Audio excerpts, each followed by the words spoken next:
Albert McKnight, colored, sworn in for the state, 21st to testify. My wife is Minola Mc Knight. She cooks for Mrs. Selig. Between 1 and 2 o'clock on Memorial Day, I was at the home of Mr. Frank to see my wife. He came in close to 1:30. He did not eat any dinner. He came in, went to the sideboard of the dining room, stayed there a few minutes, and then he goes out and catches a car. Stayed there about 5 or 10 minutes. Cross-examination. Mrs. Selig and Mrs. Frank were present when Mr. Frank came in. I was in the cookroom.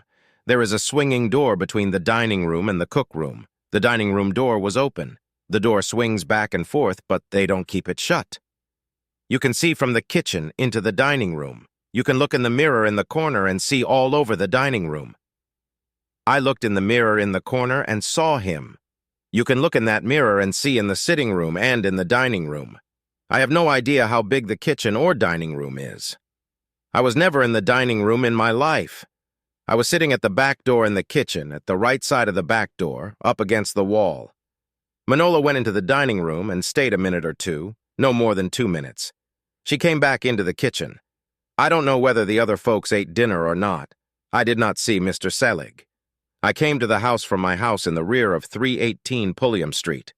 After calming to the sideboard, Mr. Frank went into the sitting room where Mr. Selig was. I didn't see Mr. Selig, but heard him talking. I told about Mr. Frank not eating after I came back from Birmingham. I told it to Mr. Craven of the Beck Gregg Company. It was before Minola went down to the jail.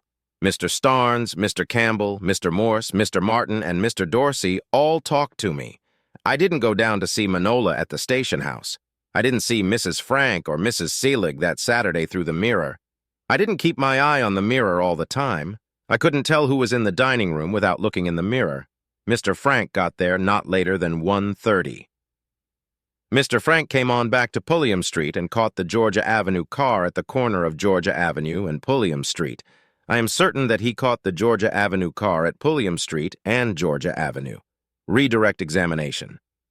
The Selig residence is on East Georgia Avenue between Pulliam and Washington Streets. I don't know exactly the nearest place for Mr. Frank to have gotten on the car, Washington Street or Pulliam Street. I suppose Pulliam Street is nearer to town than Washington. I certainly saw Mr. Frank that day, from the kitchen where I was sitting.